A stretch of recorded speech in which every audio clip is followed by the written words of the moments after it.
On rappellera que manifester en France, c'est une liberté, qu'il y a d'autres pays où on n'a pas le droit de le faire, que nous sommes libres de le faire.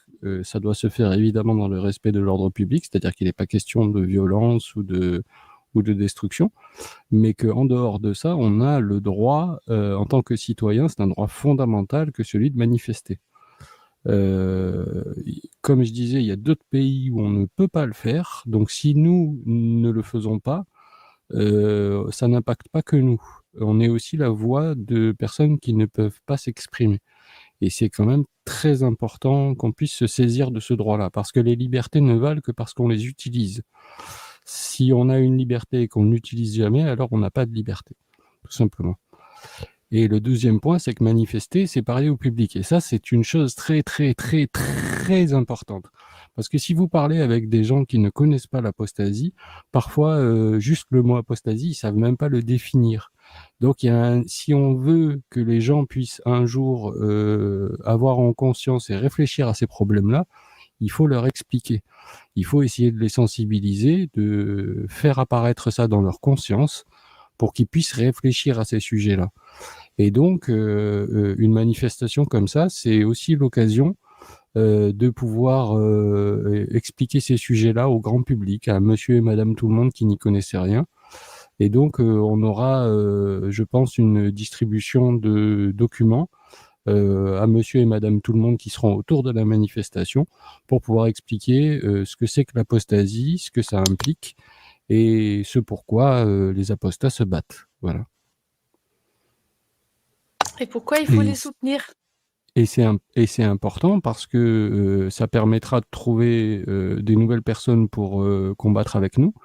Et ça permettra aussi de trouver des apostats isolés parce que je pense qu'il y a plein d'apostats qui ne connaissent pas le mouvement de l'apostasie et qui seraient peut-être très heureux de trouver des gens qui réfléchissent un peu comme eux et qui se battent pour les mêmes choses. Voilà. Donc c'est un programme pour la journée. Alors peut-être que là-dessus, Adéla, tu vas mettre d'un grand secours. Mais ce qu'on peut vous dire, c'est qu'il y a beaucoup d'activités qui sont prévues. On ne peut pas tout dire parce qu'on veut aussi garder la surprise. Et qu'il y aura des gens du staff qui, je pense, seront identifiables. Alors donc, on a 3 objectifs pour cette manifestation. Le premier, c'est sensibiliser. Le deuxième, c'est soutenir. Et le troisième, c'est défendre. Alors sensibiliser quoi? Donc, Yes. comme je disais, le grand public. Parce que plus on sensibilisera le grand public, plus on aura un écho quand on parle. Donc expliquer les choses. En étant très doux aussi parce que les gens ils connaissent pas les sujets, donc il faut les amener avec un peu de douceur, un peu de délicatesse. Euh, donc le deuxième c'est soutenir. Pourquoi soutenir? Qui soutenir? Soutenir les apostats qui sont menacés et enfermés. Il y a plusieurs apostats dans divers pays, y compris la France, qui subissent des conséquences de leur choix, qui est leur droit en fait. Il y a beaucoup de menaces, il y a beaucoup de choses qui sont faites aussi au nom de la religion sur les enfants et qui ne devraient pas être faites puisqu'elles n'ont pas de base médicale. Et ça, c'est quand même important de le rappeler. Et donc, bon, voilà, il faut s'élever contre les violences parce que sinon, ça veut dire les laisser faire. Voilà, tout simplement. Et c'est pour ça que le soutien est important. Et donc, l'objectif final de tout ça, c'est effectivement de défendre le droit des apostats et les droits que nous accorde la France aussi. Donc la laïcité, le droit des femmes, comme on parlait tout à l'heure, parce que les femmes sont une part très importante de la société et que leur enlever des droits à elles, c'est juste les maintenir dans un système aussi pourri que ce que la religion propose. Donc à un moment donné, il faut choisir sa direction. Il y a donc le droit des enfants, je parlais des mutilations tout à l'heure, le droit d'expression, parce que avoir le droit de critiquer, c'est pas un acquis éternel, et il faut utiliser et défendre ce droit-là. Et donc la fin des menaces pour les apostats qui puissent exprimer leur vérité simplement et honnêtement. Voilà, sans craindre d'être doxés, d'être menacés, d'être mutilés, etc., etc., etc. Ah, on est à la 5e raison. Réveillons Ah, il y a de l'écho les maintenant. consciences. Là, oui, là, c'est bon. Réveillons les consciences en montrant la vérité cachée. Quelle vérité, Pandore? De quelle vérité tu parles? Alors, je pense que c'est plus Sophia qui peut peut-être en parler de la vérité Ah, cachée. Sinon, je le ferai. Je vais faire court. La vérité que j'aurais aimé connaître quand j'étais musulmane, notamment ce que les ulama nous cachent ou nous minimisent. Et voilà, en fait, c'est cette vérité-là. J'estime, pour ma part en tout cas, que tout musulman est en droit de savoir et est libre de rester musulman ou de quitter l'islam, tout simplement. Mais leur cacher la vérité, je suis désolée, mais c'est un droit qu'on leur retire. Maintenant, ils sont libres, voilà, de chercher la vérité, de faire avec ou pas, mais qu'on leur retire pas ce droit comme on m'en a privé, donc c'est aussi un peu mon combat. Alors, en islam, il n'y a pas de clergé, mais il y a quand même des gens qui tiennent un petit peu le pavé et qui expliquent aux autres ce qu'ils sont censés savoir et qui les empêchent de réfléchir au-delà de ce que eux vont leur dire. Et donc, du coup, à partir du moment où il y a quelqu'un qui s'octroie ce droit-là, il peut montrer des choses ou les cacher.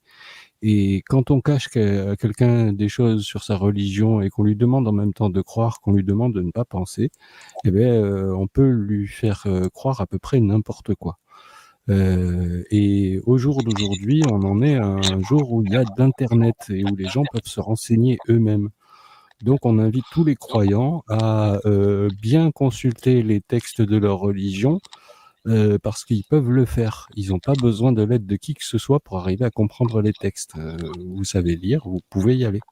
Voilà. Et il y a des choses qu'effectivement on ne va pas vous montrer pour vous maintenir dans le giron où vous êtes exploitable.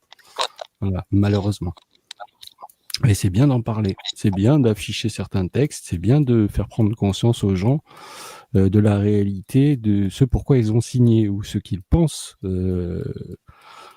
être ce qu'ils ont signé. Parce que au final, il y en a beaucoup qui sortent des religions quand ils se rendent compte de la réalité des choses. Voilà. Et donc, c'est une vérité cachée parce qu'on ne la montre pas et que c'est bien que les gens puissent la voir. Voilà. Qu'on leur mente pas. Bonsoir Georges. Bonsoir. T'as fini pour passer à Georges? Ouais, c'est bon, c'est bon. Merci. Salut, bonjour. Bonjour, Bonsoir. bonsoir Adela. Vous me connaissez un petit peu non Oui. Un petit peu, hein. Bon, moi je suis un observateur quand même depuis le début du mouvement Apostat qui a démarré sur YouTube. Mais avant, j'étais dans la confrontation des musulmans dans l'interreligieux. Donc moi, je suis croyant. Hein. Donc je suis beaucoup tout ce qui se passe depuis 1 ou 2 ans sur les réseaux sociaux. Et là, vous annoncez donc un événement réel dans le monde physique, voilà, en présentiel à Paris. Et je me pose une grande question que je voudrais vous soumettre. Nous sommes en France, nous sommes dans un pays laïque, nous avons des populations athées, des populations musulmanes, des populations chrétiennes et après une autre diversité de toutes croyances. Quand vous voulez vous exprimer, vous êtes consciente que votre expression sur les réseaux sociaux va être un peu différente de l'expression vraiment en manifestation réelle.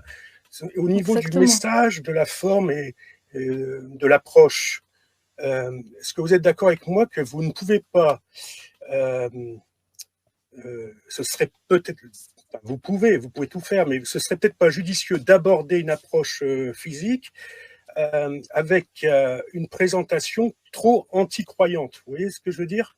Exactement. Moi, je pense que votre combat, depuis le début que je vous suis, c'est le combat contre les abus des religions.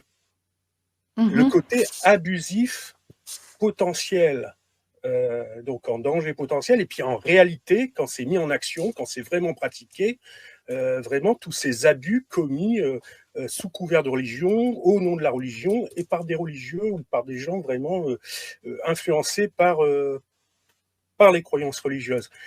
Donc c'est ça, si la France vous regarde et vous écoute, si votre message est récupéré, soit directement par des observateurs qui après en discutent dans leur entourage, soit c'est capté en vidéo et c'est diffusé par des grands médias, qu'est-ce qu'ils vont retenir de votre grand message principal? Est-ce qu'ils vont prendre ça comme une provocation, une attaque contre la religion elle-même, ou vraiment, est-ce que c'est vraiment beaucoup plus ciblé que ça, c'est-à-dire c'est une dénonciation, vous l'avez dit vous-même dans vos termes, une dénonciation des injustices commises dans un cadre religieux ou sous l'influence d'une croyance religieuse. C'est là où il y a une frontière à bien délimiter, parce que ce serait bête que ce soit le message contre la religion en général qui soit manifesté, ou même si vous ne le voulez pas, que ce soit que ça que les gens retiennent. Parce qu'en France, il va y avoir quand même un rejet, puisque quand même, je pense qu'en France, globalement, il y a quand même un certain respect de la religion. Personne de censé... Alors, je pense que... Je pense pas que tu étais là quand on a proposé, exposé le projet. Donc, je rappelle pourquoi nous, les apostats, on a décidé de faire ce rassemblement. Déjà parce que c'est un mouvement qui est devenu mondial. Donc, les apostats du monde entier,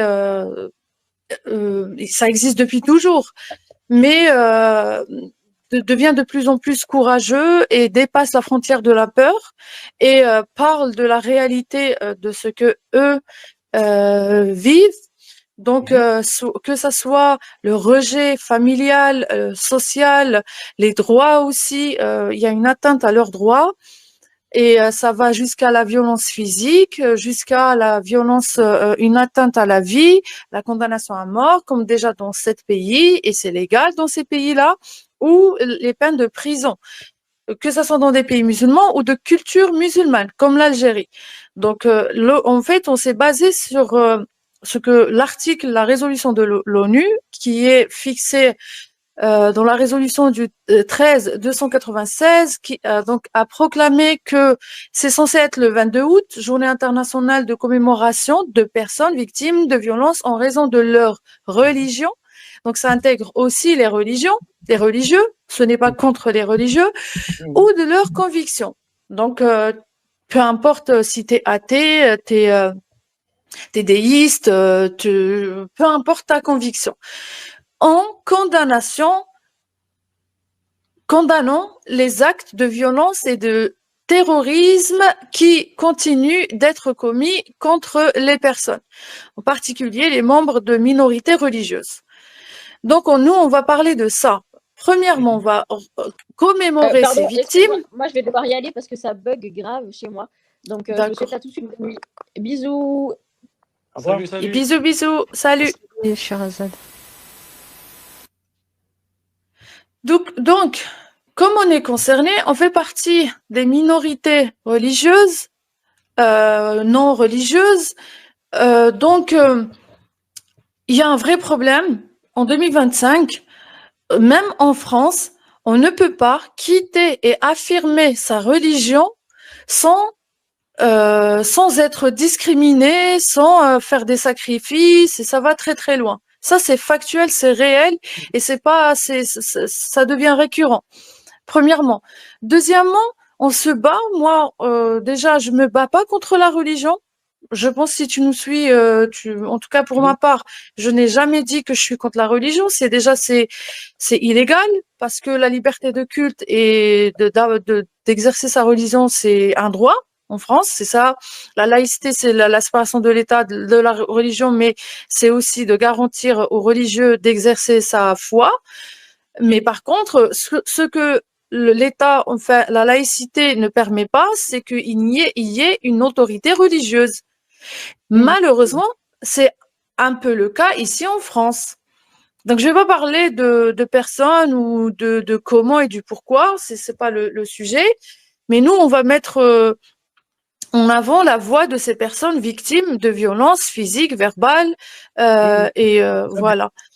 C'est vraiment ça le but. Et de commémorer les victimes, par exemple, du terrorisme, mais il y a aussi les massacres dans le monde, comme voilà, comme les Iraniennes, comme en Algérie, et ainsi de suite. Et aussi, on demande, ça c'est la revendication, on demande que les personnes emprisonnées à cause de leur liberté de conscience et d'expression, on a nos amis qui ont une condamnation de plus de 5 ans parce qu'ils ont lu ce qui est écrit dans un bouquin.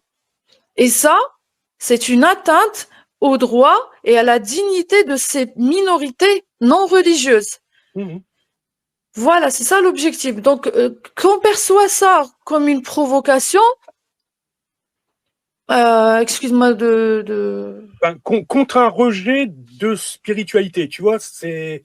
Ouais. Pas du Non, tout, il y a la là il provocation, ça, s'agit... c'est autre chose. Mais il Voilà. ne faut pas que ce soit perçu comme un rejet de la spiritualité. Donc, tu vois, du point de vue historique, Adela, tu vois, on est en France. Du point de vue historique, par exemple, moi, personnellement, j'ai des racines familiales, on m'a toujours dit ça dans ma jeunesse, descendants de huguenots. Donc, historiquement, c'était des protestants qui s'étaient séparés des catholiques, qui avaient été considérés par les catholiques comme des hérétiques. Donc, vous, en islam, vous dites fitna, enfin, ceux qui se séparent par hérésie. Mais c'est des termes péjoratifs pour moi qui est non-croyante. Voilà. Donc, déclarer quelqu'un hérétique, donc à l'époque de Henri IV à Louis XIV, c'était vraiment, là, vraiment, pour le coup, il y avait de la persécution, des sévices faits, et même des assassinats, quoi, faits parce qu'on avait déclaré l'autre hérétique. Donc, ça a commencé des catholiques vers les protestants. Après, les protestants, ils ont fait la même chose à l'inverse. Donc, on est issu d'un pays comme ça.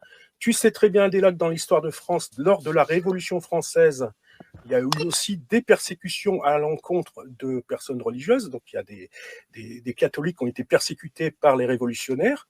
Voilà. Donc, nous sommes dans un pays qui a cette sensibilité-là comme tu dis, d'abus sur les minorités, sur ceux qui sont pas comme les autres, quoi, sur ceux qui ont une différence. Donc, si c'est ça vraiment l'axe de votre combat, moi, je pense que ça va se laisser entendre par la culture française.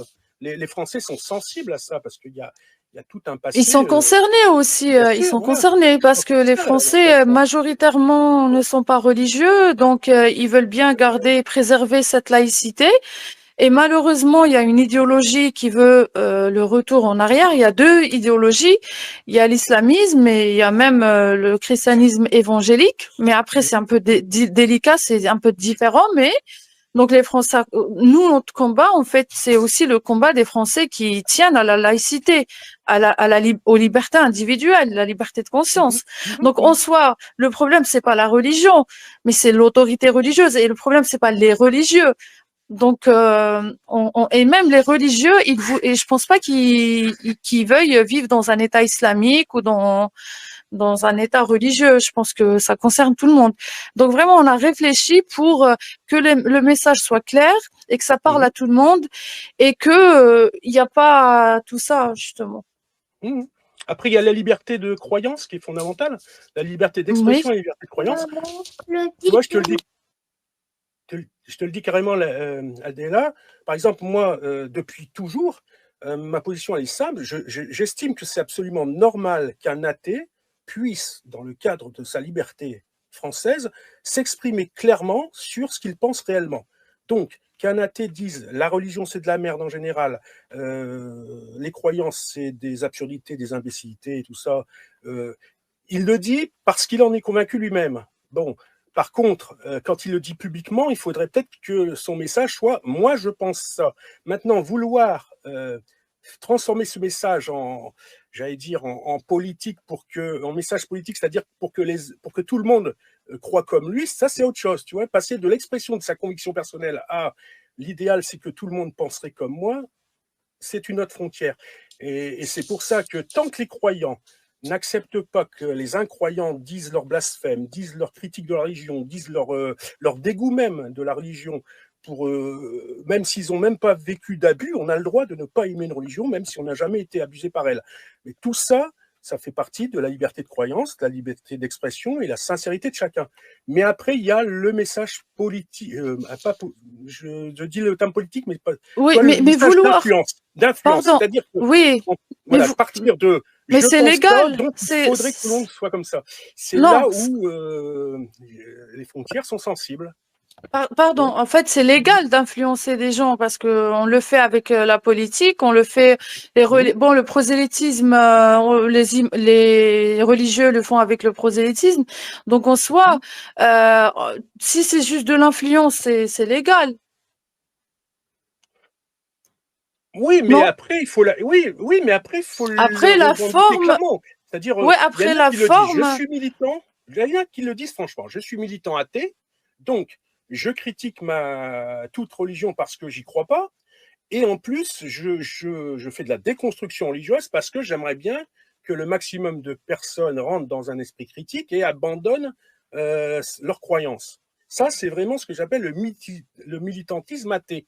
C'est-à-dire, oui. on est athée, on l'exprime, on a parfaitement le droit, même si on choque, même si on bouscule les croyants. Mais après dire, ben voilà, vouloir déconstruire les convictions des autres, c'est un autre cap. Moi, je le trouve tout à fait légitime. On a le droit de faire ça tout autant qu'un Mhm. croyant a le droit d'essayer de partager sa croyance. On est d'accord, Adela? Oui, mais en tout cas, pour ma part, je le dis dès le départ, je ne suis pas là pour forcer les gens à croire. Tu peux quitter la religion et devenir chrétien, déiste ou même musulman. C'est pas ça mon combat. Moi, mon combat, c'est mes droits, c'est ma liberté à moi, et c'est la peine de mort contre les apostats et j'en suis concernée. Donc, je me bats pour les libertés individuelles qui ne sont toujours pas respectées Ouais. par la religion. Je demande à ce qu'on abolisse les lois qui incriminalisent l'apostasie et aussi l'apostat. C'est-à-dire apostasie, peine de mort, l'apostat, tu n'as pas le droit de parler, tu n'as pas le droit de dire publiquement que tu es athée, tu n'as pas le droit de critiquer la religion musulmane, tu n'as pas le droit de consommer ce que tu as envie de consommer et le jour où tu as envie de consommer, y compris dans un mois sacré pour les religieux. Moi, c'est ça mon combat, c'est pas de faire sortir les gens, c'est que la religion cesse d'avoir cette autorité, que ce soit sur les croyants ou les non-croyants. C'est vraiment ça mon objectif. Et que la société reste laïque, reste démocrate, parce que c'est un conflit constamment. Soit c'est les religieux, soit c'est les libertés et les droits de l'homme. Le jour où la majorité de la planète va comprendre que les droits, les libertés individuelles et universelles, c'est ceux qui vont réussir à nous unir et on va dire les lois. Je parle pas des personnes, je parle pas de la spiritualité. Là, je pense qu'on n'aura plus besoin de parler de la religion. Mais tant qu'elle a encore ce pouvoir et elle est au pouvoir, on est obligé de se battre pour Tant nos qu'il y aura droits. des abus aussi, tant qu'il y aura des abus de tous côtés, quoi, voilà. Moi, tu Exactement. sais, Adela, la première fois que j'ai entendu le mot apostat, tu sais dans quel contexte c'était? C'était des apostats, donc des personnes qui étaient sorties de l'islam et qui s'étaient converties à la foi chrétienne. Et ils étaient autant persécutés que vous, hein, je vais dire. Vraiment, c'était pas ils n'ont pas imaginé une persécution, ils le vivaient vraiment. C'était très pénible pour eux de dire, voilà, j'ai quitté l'islam pour embrasser une autre religion. Donc vous avez le problème de quitter l'islam pour devenir athée et vous êtes persécuté pour ça. Par contre, j'ai été étonné que les apostats athées ne parlent très très très rarement des autres apostats. Et pareil, moi je le dis de façon humble, réciproque et honnête. Moi je suis croyant et d'obédience chrétienne. Il faudrait pas que moi-même je combatte ceux qui quittent la foi chrétienne parce qu'ils en ont souffert ou simplement parce qu'ils y croient plus. Il ne faudrait pas que moi je sois complice de ceux qui les persécutent. Tu vois, c'est dans tous les sens. Chacun est concerné dans toutes les autres directions, quoi. Tant que les chrétiens embêtent ceux qui quittent la foi chrétienne, je suis d'accord, il y a un combat à faire, il faut que ça s'arrête. Mais voilà, il faut que les gens se laissent vraiment mutuellement libres et dans tous les sens. Et on peut le faire que sous le nom du grand respect de la liberté de croyance de chacun, quoi. Voilà, c'est ça. L'interdiction, enfin le combat contre l'injustice et l'abus, et en même temps la proclamation claire et nette de la liberté de croyance et d'expression. C'est tout qui est lié, mais c'est dans tous les sens. C'est pour ça que si vous ouvrez la manif aussi aux croyants, je pense que ceux qui vont venir vraiment en tant que croyants, ce seront des croyants qui ne sont pas intolérants aux autres, quoi, voilà, qui n'ont pas ce problème-là d'abus, en tout cas pour leur piété personnelle, voilà. Donc ils vont aussi pouvoir s'associer à votre combat. Bien sûr, c'est déjà le Hein? cas. Ouais, voilà, c'est ça. Ben, heureusement, voilà, Et c'est un grand combat. C'est un combat vraiment contre les abus, contre l'injustice. Hein. C'est pour ça que cataloguer les gens dans une étiquette, vous parlez de politique, moi je ne vais pas parler de ça parce que moi je ne suis pas trop trempé là-dedans, mais moi par exemple on m'a catalogué, on m'a dit Georges, tu as une foi évangélique, donc tu es homophobe. Vous voyez comment on m'a traité, moi? On a supposé, parce que j'étais évangélique, que j'étais personnellement homophobe. J'estime que c'est du préjugé et de l'injustice, parce que on ne cherche pas à savoir ce que je pense au fond de moi, comment je me comporte réellement contre les gens. Voilà, ne connaissant pas mon intime conviction et mon comportement réel, on me colle une étiquette juste parce que je dis tiens, moi-même, telle obédience. Vous voyez, c'est un peu ça qu'il faut. Excuse-moi. Tu comprends ce que je veux dire, Adela? Par rapport aux préjugés aussi, il y a les préjugés collés. Salut Louis, pardon. Qu'il est terroriste, parce que quelqu'un musulman va croire qu'il veut absolument que la charia soit vécue dans son pays. C'est là où commence aussi le début de l'injustice à l'envers. Enfin, les injustices sont de tous côtés, donc il faut vraiment combattre les injustices partout où elles vont. Donc celui qui profite d'une croyance religieuse pour dominer l'autre et l'exploiter, la persécuter, et ceux qui se servent de l'étiquette différente de l'autre pour lui coller des amalgames. Mais de toute façon, aujourd'hui, on colle des étiquettes dès qu'on n'est pas d'accord avec tes opinions ou à ta façon de voir des choses. Ça, c'est devenu... c'est triste de le dire, mais bon. On a bien vu ce qui se passait par exemple avec l'étiquette politique, ça a marché tout de suite. On a classé les gens selon l'étiquette politique qu'on leur attribuait, même pas qu'eux-mêmes se déclaraient. Voilà. Et tout a été pollué par ça dans le débat. Après, moi, personnellement, j'avais le rêve que tout le monde puisse se parler normalement, posément, intellectuellement, vraiment, en tout respect mutuel, mais mes premiers contacts, ça a été contre la dawa islamique, donc des militants qui voulaient islamiser. Puis après, j'ai vu l'activité des apostats. Bon, il y en avait qui permettaient cet échange normal, et puis il y en avait qui plantaient le dialogue dans un mécanisme vraiment de propagande. Moi, je dis ça comme ça. Hein. Et pour moi, c'est ça qui a pollué le fameux grand débat sur cette fameuse liberté de croyance, liberté d'expression et combat contre tout abus à cause de ça, tu vois. Ouais. Mais donc, vraiment, il faut se clarifier là-dessus, quoi, tous les uns les autres. Hein. En tout cas, c'est clair pour moi. Je vais juste écouter. Merci en tout cas pour ta participation. C'est Idriss. Je pense qu'il y a quelque chose de très fort chez vous, c'est ce que représente le MELP. Et je pense que vous devriez le mettre vraiment en avant et présenter à la France, par le biais de votre manif, présenter à la France vraiment ce que c'est que le MELP et ce que ça représente comme combat. Parce que le MELP, c'est bien constitué comme vraiment une solidarité de défense des conditions très pénibles que subissent celui qui veut apostasier, quoi. Voilà, et apostasier de toutes les religions, hein, je précise. Donc, je pense que c'est un beau drapeau, quoi. Je veux dire, le message que porte l'action du MELP, voilà. Et après, il y a la critique de l'islam. Après, il y a dire vos convictions athées. Tout ça, c'est un peu secondaire par rapport à l'enjeu de ce que c'est qu'une association comme le MELP. Et tant que le MELP existe et s'est constitué en association, ça veut dire indirectement qu'il y a un vrai problème de persécution vis-à-vis de ceux qui apostasient. Ça, c'est clair. Sinon, le MELP n'existerait pas. Donc, la raison d'être du MELP vraiment soutient toute votre cause. Mais il faut que les gens retiennent surtout ça. Le but du MELP, c'est qu'il est intolérable que les gens soient embêtés, persécutés, subissent des choses négatives parce qu'ils ont manifesté une opinion différente religieuse, ils ont voulu changer de position religieuse et ils en subissent des conséquences très négatives. Voilà. Derrière ce message de dénonciation de cette injustice-là, après, vous pouvez vous exprimer comme vous voulez, mais ça, pour moi, ça reste secondaire. Voilà. Il y a deux grandes associations catholiques et protestantes. Vous savez, les actions contre.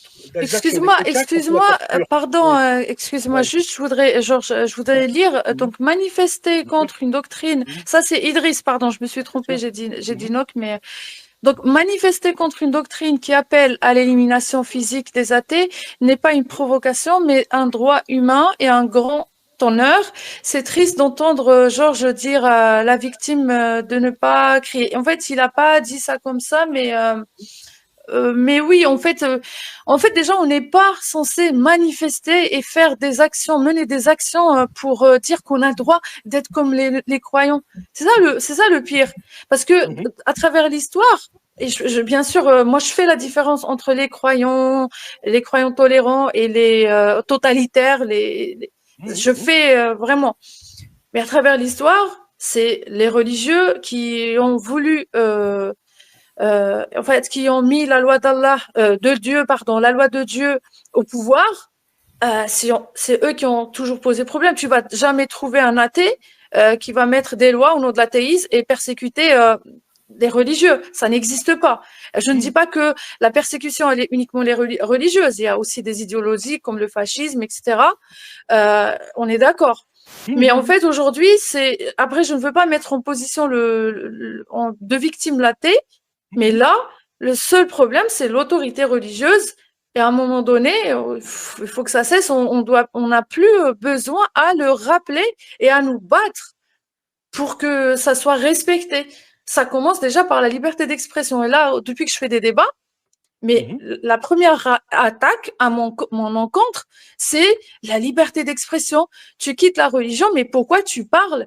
Mais pourquoi tu continues à parler? Eh ben, c'est parce que c'est mon droit, parce que c'est ma liberté. Et rien que ça, c'est pénible et c'est plus possible. Et si plus de personnes athées, non-croyants, le revendiquent et inondent les places, les sujets de discussion, et pas pour avoir une hostilité envers le croyant, bien sûr, mais pour s'affirmer, et ben ça va se normaliser et on pourra peut-être avoir des discussions plus sereines, plus posées, plus. C'est ça le but quand un athée aussi s'affirme et milite pour son droit d'exister. Bien sûr. Mais moi par exemple, je suis de la génération qui a vu 2015 l'assassinat de l'équipe de Charlie Hebdo. En tant que croyant, Charlie Hebdo, c'était pas, j'étais pas fan, mais voir une bande d'athées totalement dans la culture française de la dérision, de la caricature, de la satire, enfin tout leur style vraiment propre à la culture française, assassiné comme ça, juste effectivement comme tu dis au nom d'une autorité religieuse fanatique, ça me révulse en tant que croyant. Quand j'ai vu Mila persécutée par des menaces de mort, des dizaines et des dizaines de menaces de mort parce qu'elle avait su réagir à une provocation, l'affaire Mila a commencé parce qu'on l'a provoquée elle-même et après elle a réagi très directement à la provocation, voilà, en s'attaquant même pas à la personne qui l'avait provoquée, mais à la religion que la personne portait en la provoquant. Elle a été menacée comme pas possible. En tant que croyance, ça m'a dégoûté de voir qu'il y a ça, notamment en France, voilà. Je sais pas si vous avez entendu parler d'Asia Bibi il y a quelques années, c'était une Pakistanaise. Tu as pas entendu parler du cas d'Asia Bibi, qui était un cas mondialement connu, hein, mais voilà, chez les chrétiens, parce que c'était une chrétienne qui avait été dénoncée par une musulmane au Pakistan. Elle avait été accusée de délit blasphème parce que, voilà, elle avait une dispute avec une femme et la femme s'est servie d'une accusation de délit de blasphème pour la faire accuser aux autorités. Elle était vraiment persécutée, elle a failli être condamnée à mort. Il me semble parce qu'elle a proposé un verre d'eau pendant qu'elle voilà, jeûnait. c'est ça exactement. Voilà. Un simple verre d'eau proposé lors du Ramadan, je crois, ou pour ça.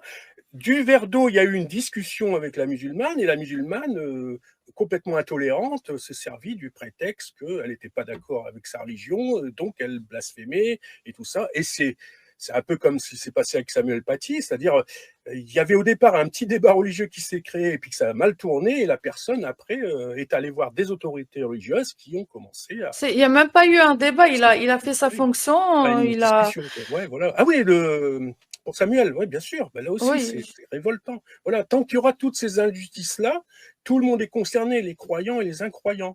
Voilà, mais dans tous les sens, quand il y a certains athées qui ont été vraiment très féroces envers des croyants aussi, il faut le dire aussi. Ces abus, c'est dans tous les sens. Oui, Personne mais n'est c'est propre. pas au nom d'un dogme. C'est pas au nom d'un dogme. Oui, mais c'est de l'abus. Non, mais quand c'est de l'abus, c'est de l'abus. Je veux dire, ouais, après, je suis pas là pour faire l'appel à double faute, mais en tout cas, c'est. Non, c'est pas une question de double faute, c'est une hmm. question de réciprocité totale. Tout s'entremêle dans En tous tout les cas, sens. le problème, Ouais. c'est pas ça. Le problème, c'est que dès qu'il y a un livre qui est considéré comme la parole de Dieu, qui s'oppose Oui, qui a c'est un modèle, le livre, c'est la loi de Dieu, on veut l'appliquer, et on veut l'imposer à tout le monde, ça pose problème. Et c'est comme aussi une vision de politique aussi. Dès qu'on veut imposer, c'est problématique. C'est le totalitarisme. Donc, pour eux, sortir de leur religion les empêche d'être la première religion de France. C'est une course stupide. Les empêche d'être. J'ai pas trop compris. Attends.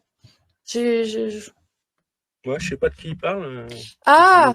En fait, ils interprètent de quelqu'un qui quitte la religion. En fait, ils le perçoivent comme une menace. C'est ça, je pense. Bien sûr.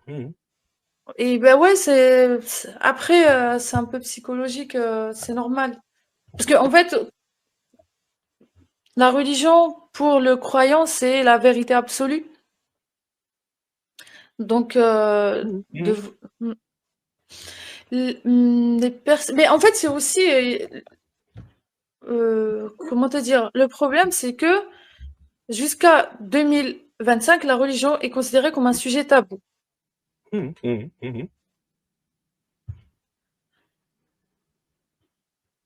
n'est toujours pas à l'aise avec ce côté religieux, bah oui. Eh oui. Alors, les persécutions étaient faites au nom du communisme ou de la République. Bah oui, pas au nom de l'athéisme ou Dieu. Exactement. Tu peux être communiste et religieux, tu peux être les deux. Alors, moi je vais pas tarder. T'es pas d'accord? Explique, Florent. Il faut revenir à l'histoire des religions, oui.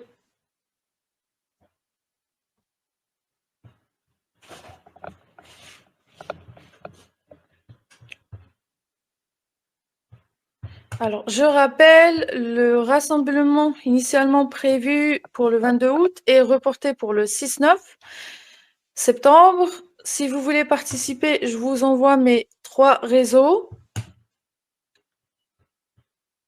Facebook, TikTok, X et Discord. Vous me dites si vous voulez participer.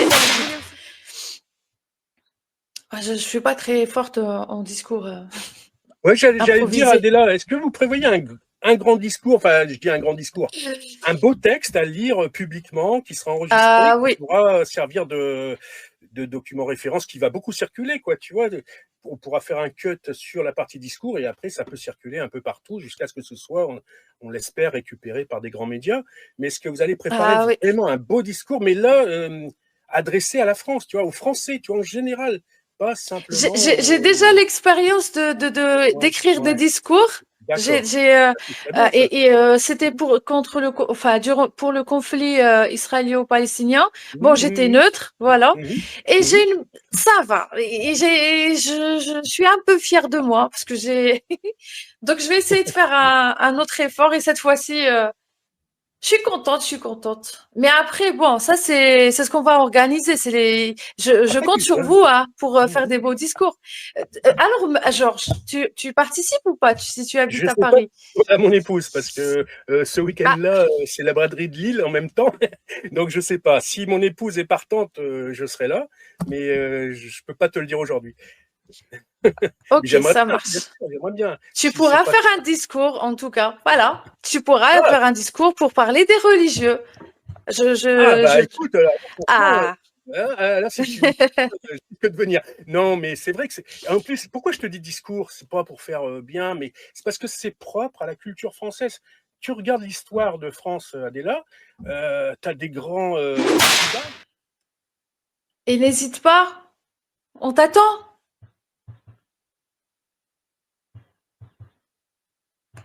Georges, on t'attend. Ah, c'est à moi que tu parles. Oui. Oui, bah moi je suis comme Mazemzem, je vais négocier aussi avec mon épouse. Franchement, si- En fait, elle vous connaît pas du tout, c'est dommage parce qu'elle est d'origine algérienne. Donc elle a un peu la culture que vous avez vous portez vous-même, elle a vos sensibilités, mais elle connaît pas du tout ce monde. L'apostat, elle connaît parce qu'elle est chrétienne, elle connaît ce que c'est que quelqu'un qui quitte, qui abandonne une religion, mais elle connaît pas le milieu apostat athée. Et franchement, elle s'est jamais intéressée à ça. Et si elle vient avec moi, ce sera un plaisir de lui faire découvrir ça. Mais par exemple aussi, je pense à des... Voilà, c'est pour ça que je pense tellement à des gens qui ne vous connaissent pas. Enfin, c'est ça. Il faut que vous pensiez maintenant aux gens qui vous ne connaissent pas encore et trouver une manière de parler vraiment tout azimut qui va vraiment agripper les gens en se disant mais comment ça se fait que je ne savais pas qu'il y avait ce problème-là, voilà. De penser aux gens qui ne sont pas en relation avec vous actuellement, quoi. C'est surtout ça. Et ben, franchement, si tu me permets de faire un discours, je vais le dire à mon épouse, et si elle me donne son accord, vous voyez, je suis soumis, hein. Non, mais si mon épouse est partante et que je peux m'exprimer un petit peu, ben, je préparerai un petit discours sérieusement sur la liberté, enfin tout votre combat, je mettrai ma part de soutien publiquement. Et vous le voyez bien, moi je suis à découvert, je me suis toujours exposé avec mon nom, et mon vrai prénom et mon vrai nom, à visage découvert, et je l'ai fait dès le début, depuis 2018. J'ai commencé avec les militants de la Dawa islamique, et là je le fais dans ce cadre. Mais voilà, ben, si par mon exemple d'autres personnes, voilà, j'espère aussi peut-être contribuer à ce que d'autres personnes vous relayent, quoi, enfin vous soutiennent et vraiment aillent dans ce combat-là. C'est un combat public et c'est un combat, moi typiquement français. C'est encore une fois, je reviens à ce qui fait le propre de la France, c'est ce type de combat normalement qui doit animer vraiment la fibre française, voilà. Bien sûr, parole d'apostat, tu pourras faire ton discours. Le discours voilà. Historique qui va réveiller les Français. Les commentaires, j'admire ton courage, tu es une femme forte. Les femmes comme toi feront avancer le monde avance avec des gens comme vous. Il y a Georges, je ne sais pas s'il est là, normalement il va venir avec sa femme, j'espère vraiment. En tout cas, il a dit je serai personnellement présent à ce rassemblement du 6-9 pour soutenir publiquement et à visage découvert la liberté des apostats en France et dans le monde. Bravo, franchement. Merci, Georges, de tout cœur avec toi. Il n'y a que des messages comme ça. Moi, en général, sur YouTube, franchement, c'est que du soutien, malgré qu'on...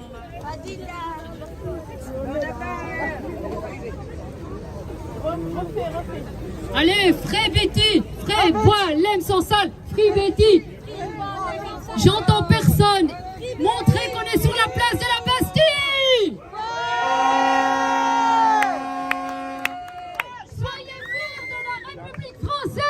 Pays de la liberté, et on veut que ça le reste. Ouais. Je ne vous entends pas, les gars. Ouais. Vous êtes fatigués. Non, non, non, non, non, non, non. Vous êtes fatigués. Non, non, non, non, non, non. Vous êtes fatigués. On n'est pas fatigués. Vous êtes fatigués. On n'est pas fatigués. Vous êtes fatigués. On n'est pas fatigués. Vous êtes là ou quoi, les apostats? Je vous entends pas. Ouais.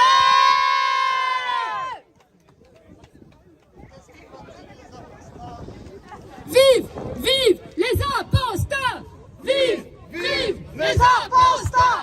Vive, vive les apostats. Vive, vive les apostats. Vive, vive les apostats.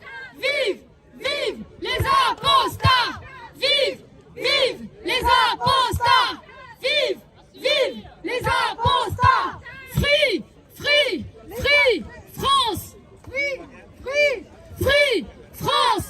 Free, free, free, France. Free, free, France. L'apostasie n'est pas une maladie. L'apostasie n'est pas un crime, c'est un devoir. C'est un droit déjà. Adela, un discours. Adela, un discours. Adela, un discours. ici, tout de suite. Adela, un discours. Vive l'apostasie, vive la liberté de croire ou de ne pas croire, et vive la France, bien entendu. Bravo,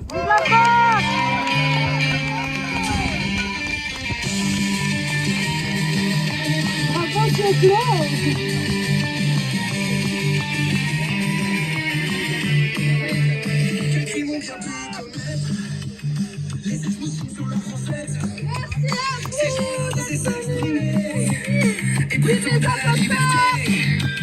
Tu rêves de les exterminer, comme ordonné par Mahomet.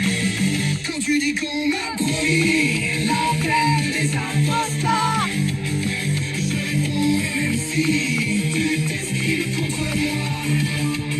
J'affirme que l'apostasie n'est pas un crime, c'est un droit.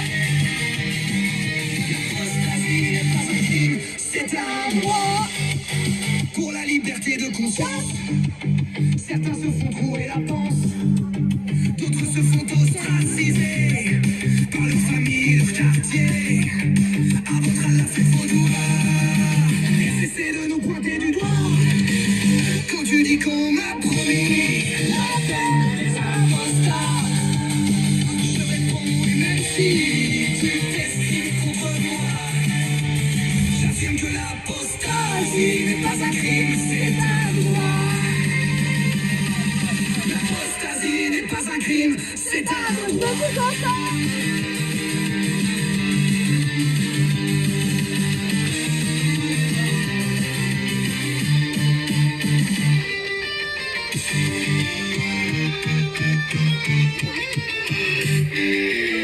Combien de mariages forcés, au bled les papiers confisqués. Combien d'enfants sont reniés, de non-jeuneurs édentés, par peur d'Allah du douanier. Filiation et paternité, quand tu dis qu'on m'a promis la peine des imposteurs, je réponds même si tu t'escrives contre moi. J'affirme que l'apostasie n'est pas un crime, c'est un droit. L'apostasie n'est pas un crime, qui n'est pas un choix. Qui n'est pas un choix.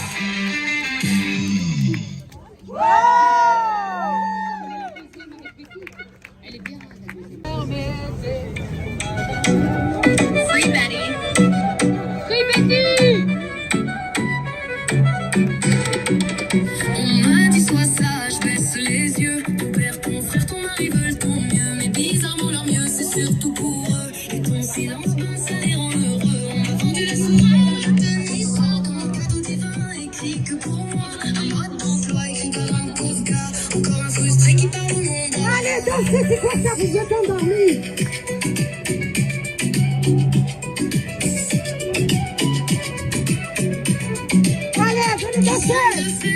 Dansez la liberté, mesdames et messieurs. La liberté, elle n'a pas de prix. La liberté, elle se prend. Louis. Allez, on approche. Hein, tu vas venir. Allez, Louis. On demande Louis. Allez, Louis.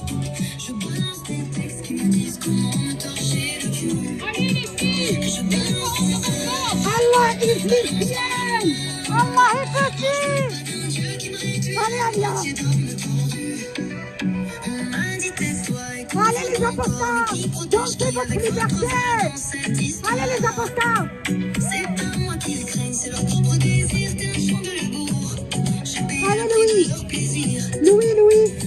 Allez les enfants, bonjour Louis, bonjour.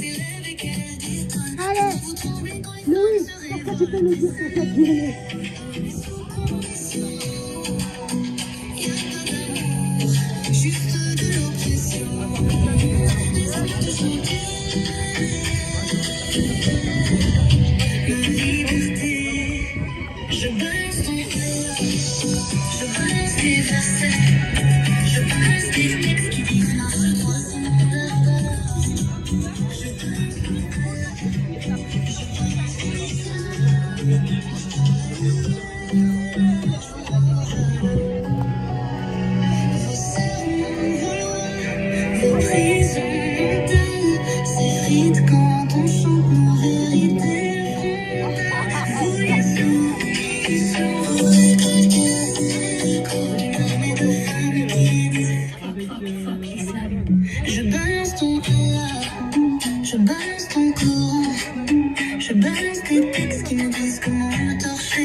Balance ton idole. Moi je veux pas d'un Dieu qui me réduit à une moitié d'homme. Je balance ton corps. Je balance ton corps. Je balance tes textes qui me disent que t'aimes pas faire. Je balance ton malade. Balance ton idole. Moi je veux pas d'un Dieu qui me réduit à une moitié d'homme.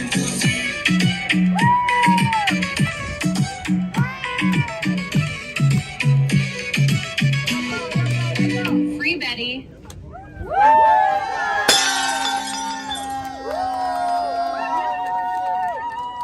Là, je vais parler. Enfin. Est-ce que vous vous rendez compte que c'est la première fois dans l'histoire cette journée? C'est historique. Je veux tous vous entendre tous. Vous avez marqué l'histoire. Encore. C'est la première fois dans l'histoire où les ex-musulmans de toutes les nations se réunissent aujourd'hui ici à Place de la Bastille, la place de la Révolution.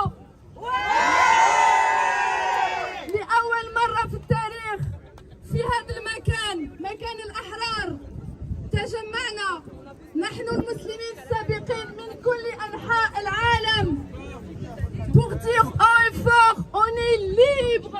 On est libre. On est libre.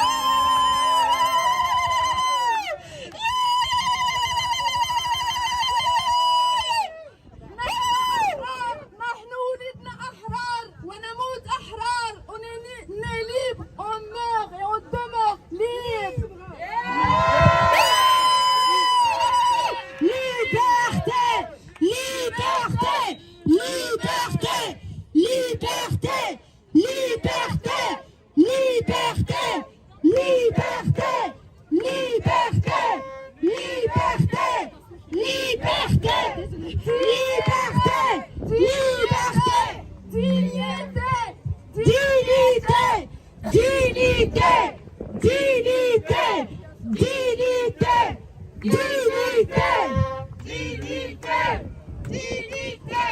Nous sommes pour faire entendre notre voix qu'on a voulu réduire en silence avec une peine de mort dans une religion qui n'accepte pas la liberté de conscience et d'expression.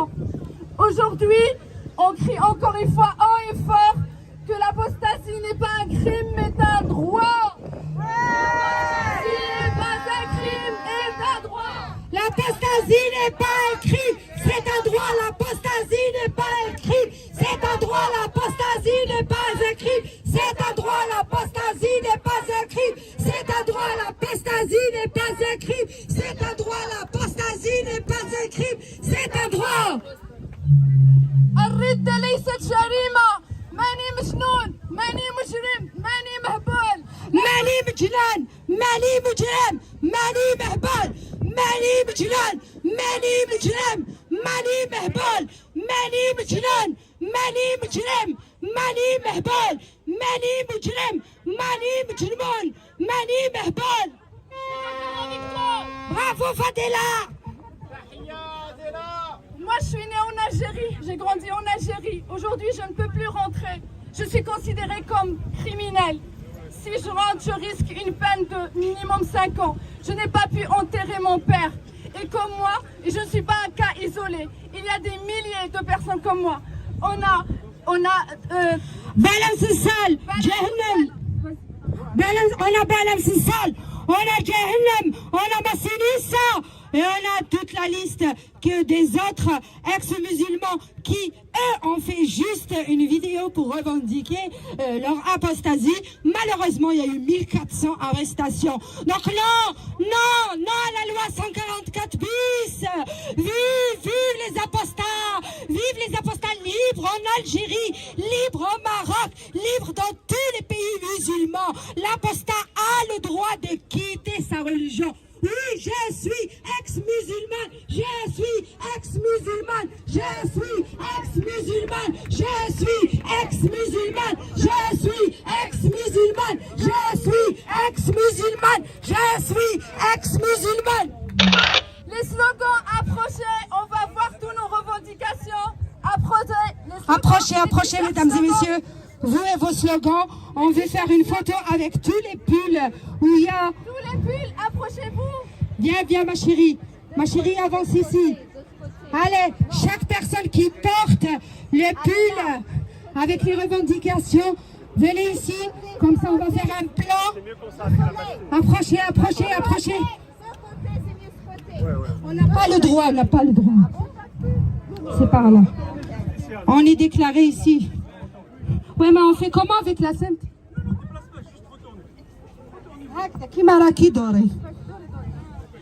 Voilà. Comme ça, si on peut avoir une photo de tous les pulls, s'il vous plaît. Allez, Fadela, viens. Vive les apostats! Vive les ex-musulmans! Ouais, il n'y a pas beaucoup d'ambiance, je suis pas contente.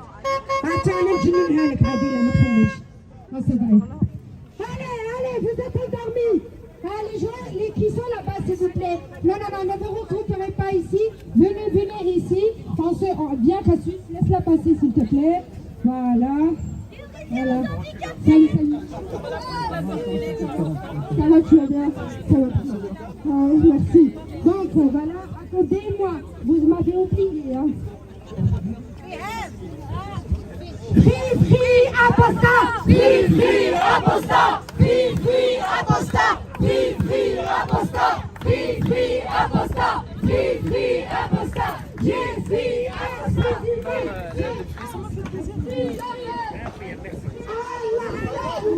Allah à la poubelle! Allah à la poubelle! Allah à la poubelle!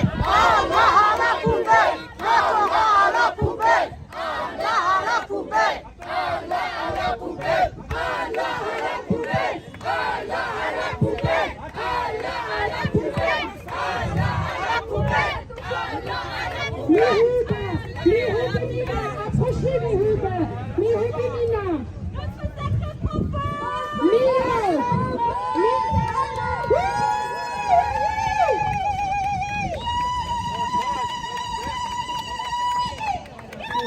Islam est une fraude!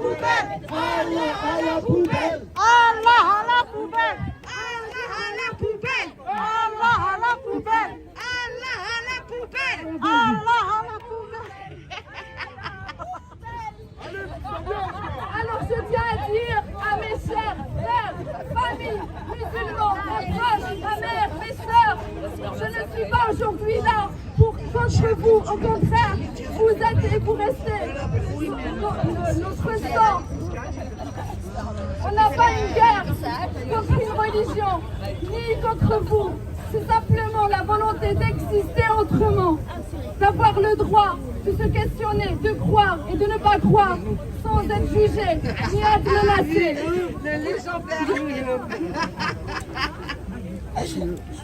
On revendique la liberté, mesdames et messieurs. حبيت نقول لكل مسلم احنا ما راناش سكان، نتوما تبقاو العائله نتاعنا، نتوما تبقاو اهلنا الى الابد. احنا رانا هنا باش نقولوا بلي عندنا الحق، عندنا الحق في حريه التعبير والمعتقد. ما عندناش حرب معاكم ولا حرب مع الدين. احنا عندنا الحق كما نتوما عندكم الحق في الكرامه وفي العيش بامان وسلام. رانا هنا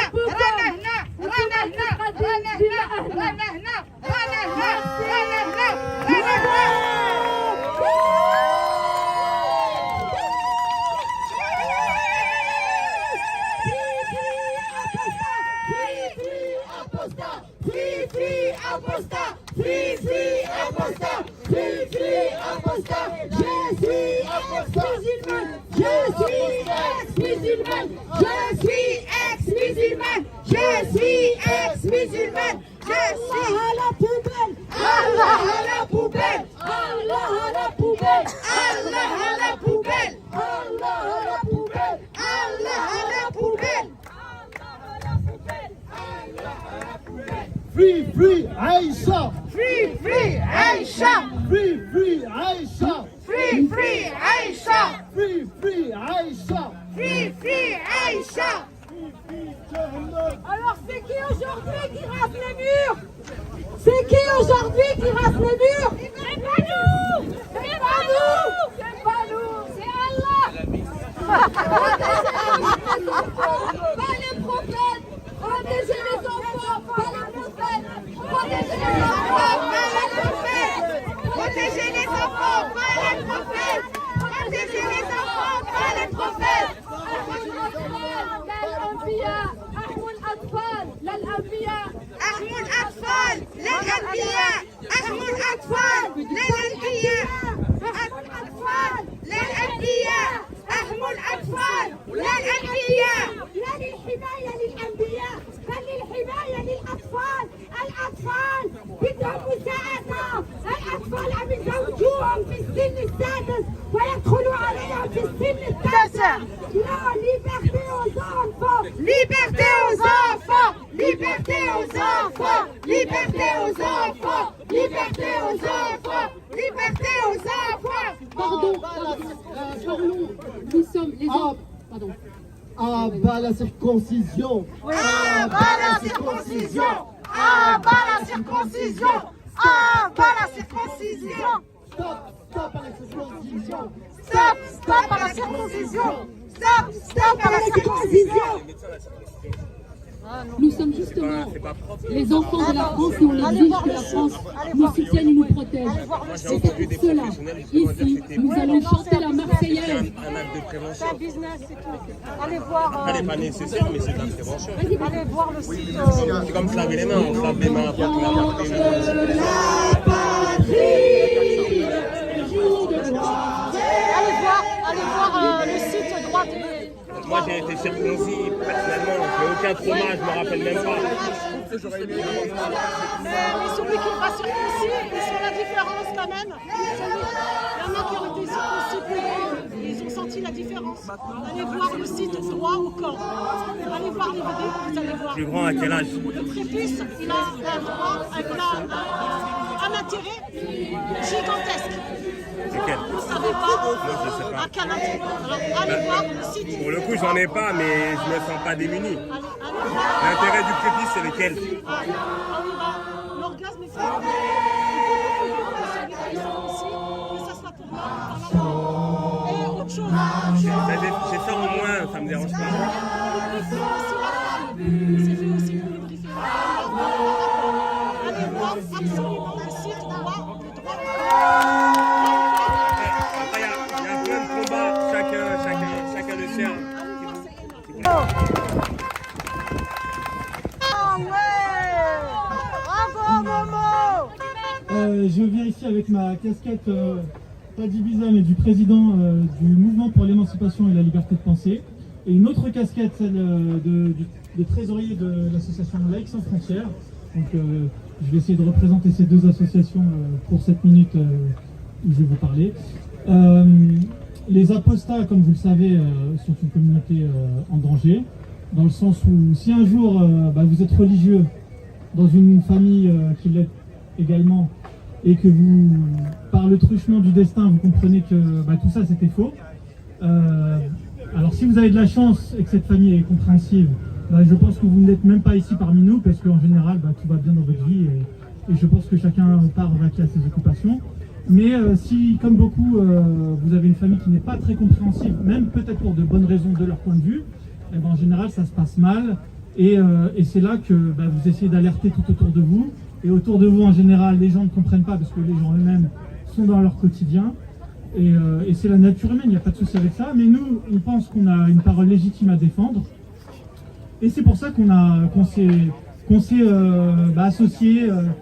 On s'est un peu cherché maintenant avec la magie d'internet et on s'est trouvé, et on est là aujourd'hui pour dire que notre parole compte, qu'on a des valeurs à défendre, des valeurs d'émancipation, de liberté de conscience, d'expression, Et c'est pour ça qu'on est là. Et on a créé une association, donc voilà, on a essayé de se fédérer intelligemment, on va dire, ou en tout cas de manière administrative. Donc si vous voulez nous aider, je suis là, je suis le président de l'association Mouvement pour l'émancipation et la liberté de penser, donc je serai très heureux de faire votre connaissance, donc venez me voir, il n'y a pas de souci, j'ai du boulot pour tout le monde. Ceux qui auraient voulu organiser parce qu'on vient d'organiser, aurait pu être de la partie, mais là vous pourrez être pour les autres fois. Et surtout, le cœur de l'association, c'est d'aider les personnes en détresse. Donc les personnes qui se reconnaissent et qui viennent nous voir, on essaie de les aider du mieux qu'on peut, que ce soit psychologiquement, administrativement, même parfois même financièrement. On essaye de s'entraider et on n'essaie pas de se substituer au pouvoir public, mais parfois, lorsqu'on quitte sa religion, on est déboussolé, on ne sait pas vers qui se tourner. Donc naturellement, l'humain va vers les personnes qui lui ressemblent. Donc on se dit, je vais aller voir un groupe d'apostats qui pourront m'aider. Et en effet, en 2025, on s'est un peu constitué. On n'est pas autonome, mais en tout cas, on essaye de faire des choses ensemble. Et voilà. Donc si vous voulez rejoindre l'aventure, venez me parler tout à l'heure. Et voilà, je suis Momo et je vous aime.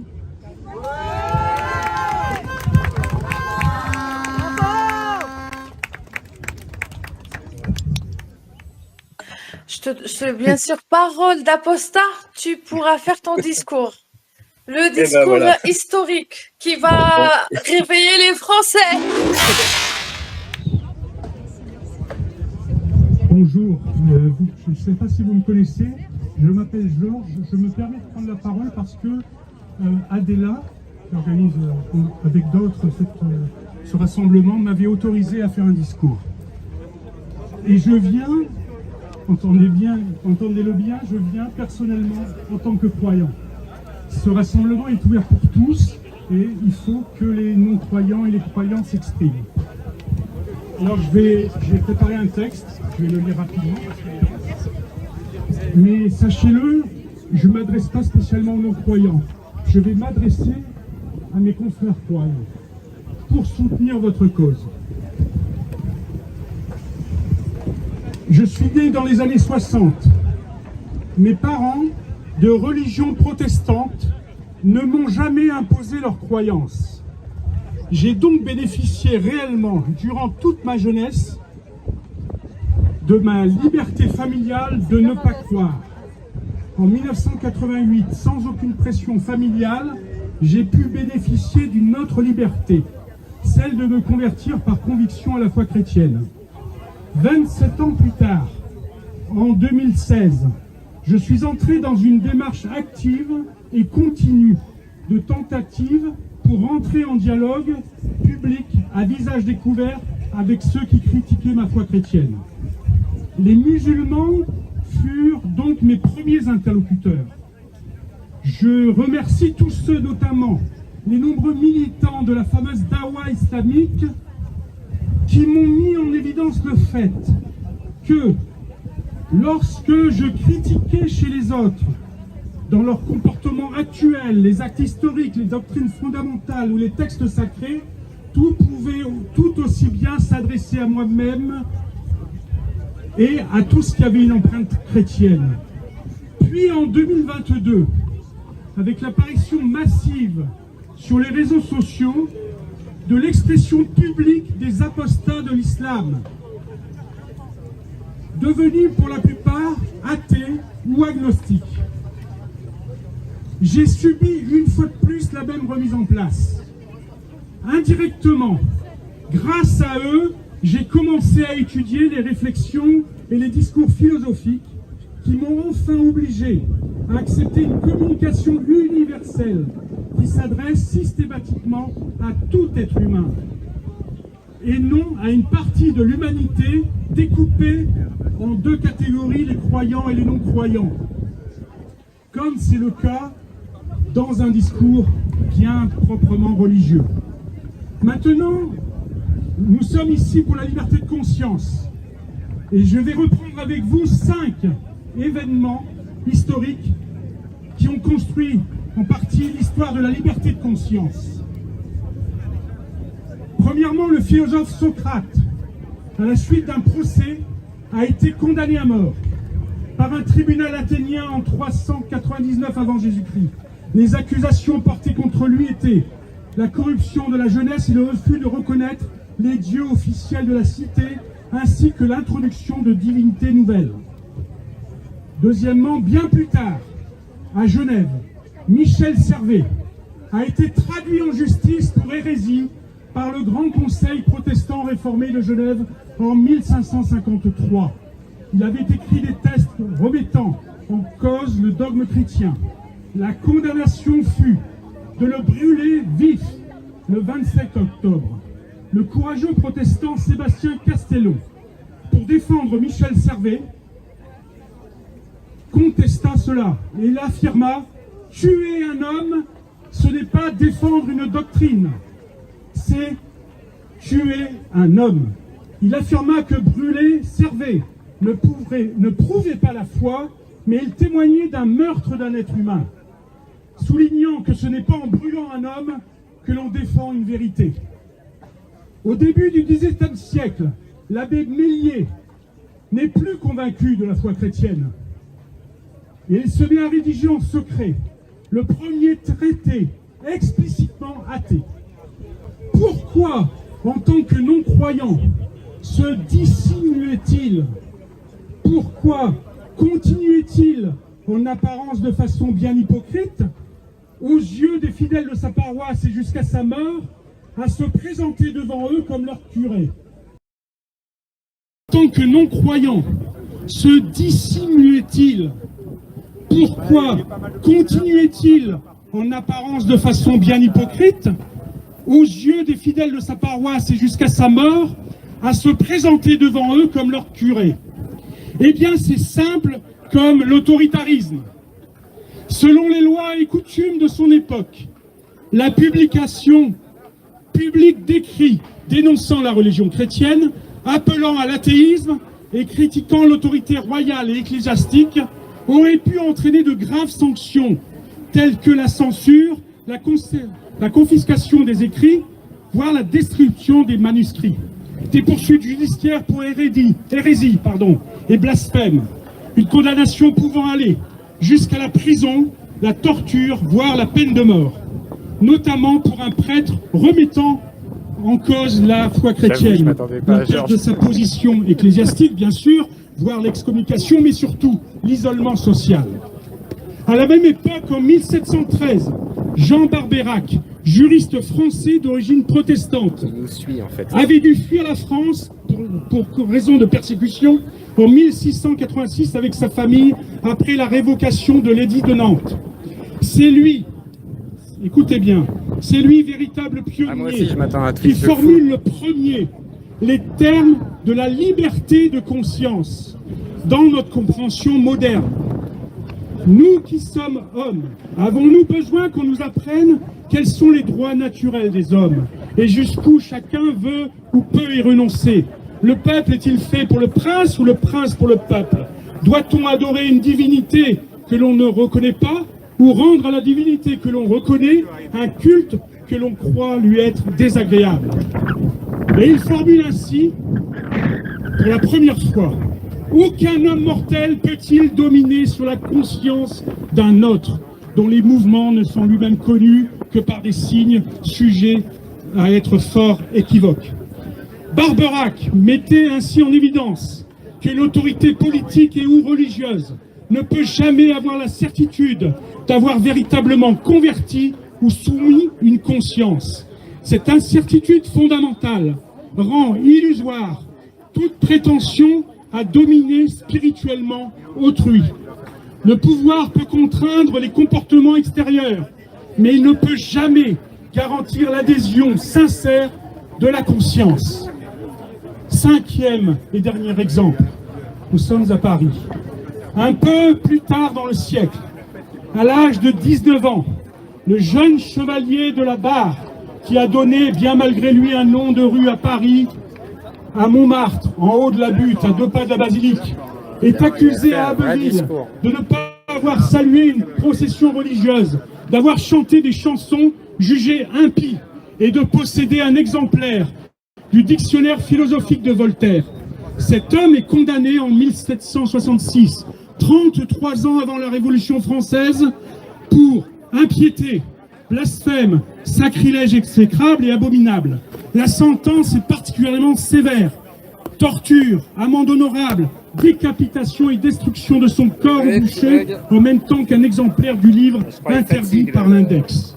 Aujourd'hui, comment se pose la réalité de ce problème de liberté de conscience? Un apostat est une personne qui a courageusement et de façon responsable évolué de ce temps sur l'acceptation. T'es où, Méchoui? Ah merde. T'es où, Méchoui? Si tu m'entends, Méchoui. Méchoui. Mais... Attendez, je cherche mon Méchoui. Attendez, je regarde le live. Ah bah il est là. Bah, des bisous mon Méchoui. Ah, je croyais que t'étais sur place, putain, t'aurais été là, je serais venu te voir. S'il y a des gens là qui sont passés me voir, même qui n'ont rien à voir et tout. Donc c'est trop bien, je suis sûr qu'il y a le H et des trucs comme ça autour. Les religions, les convictions. Je regarde un peu. Et là, Georges, il a fait un grand discours là. C'est peut-être un peu trop long là. Là, il nous a fait un méga discours. C'est Georges quoi. Georges, voilà. Je pense qu'à la fin, il va dire quand même qu'il aime Jésus, mais ça, c'est un autre débat. Bon, allez, on continue, on y retourne. Regardez. Putain, mon Méchoui, des bisous à toi, je pense à toi. Mais ouais, bah oui. Ah, après, ça va quand même. Du monde. Raisonnablement. Enfin, là, les gens, ils sont un peu posés là-bas. À l'abri d'idées qui pourraient offenser, choquer ou troubler leurs convictions. On y retourne. La France, en tant que société laïque et pluraliste, ne réprime pas le blasphème. Il a fait un grand discours, si je coupe le discours, je vais me faire engueuler. Des atteintes aux personnes croyantes. Maintenant, le combat à mener est donc... Oula, le combat. On va voir. De dénoncer toutes les contraintes qui pèsent encore sur ces personnes qui ont choisi l'apostasie. De les protéger contre toute menace, agression, intimidation, chantage, manipulation employés pour les faire revenir sur leur libre choix et les faire disparaître de la visibilité ou de l'expression publique et sociale. De participer activement et publiquement à la critique de tous les textes fondateurs de toutes les religions, jusque cela devienne une pratique banale qui permettra à tous de construire et de confirmer individuellement ses convictions et ses choix dans l'environnement d'une réalité non dissimulée, à partir d'informations communiquées par la très précieuse liberté d'expression garantie par la Constitution. Et je termine enfin par un appel envers les croyants. Mon appel du 6 septembre, 4 jours avant le fameux 10 septembre. Chers croyants, bloquons nous-mêmes toute interprétation ou mise en application de nos textes religieux qui encouragent ou laissent faire tout abus quelconque envers une personne qui s'y soumet ou qui la dénonce ou qui la conteste. Bloquons nous-mêmes toutes nos justifications corporatistes ou communautaires. Du mépris que nous pouvons porter sur certains de nos semblables parce que nous ne reconnaissons pas en eux la conformité de nos positions à nous. Bloquons nous-mêmes toutes les entraves à la liberté des apostats de vivre et de s'exprimer librement.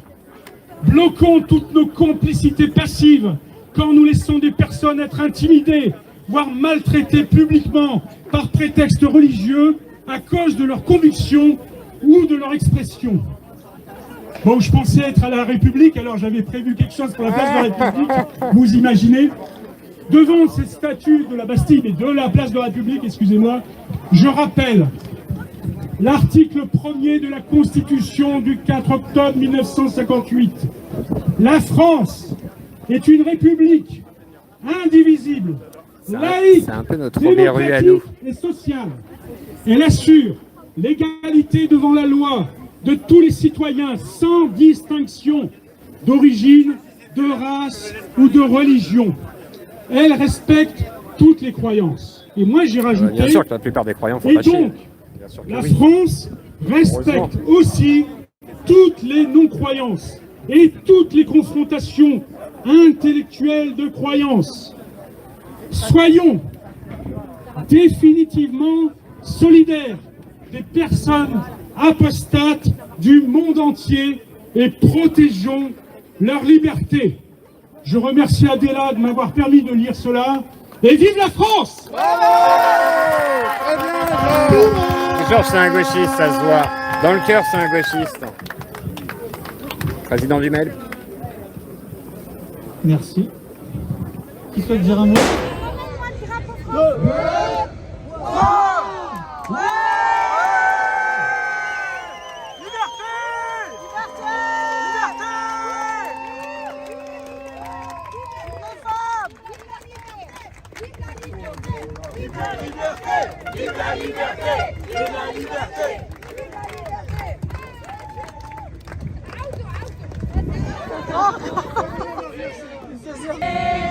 Contre nous de la tyrannie, l'étendard sanglant élevé, l'étendard sanglant élevé. Entendez-vous dans nos campagnes, rugies ces féroces soldats qui viennent jusque dans nos bras, égorger vos fils au combat.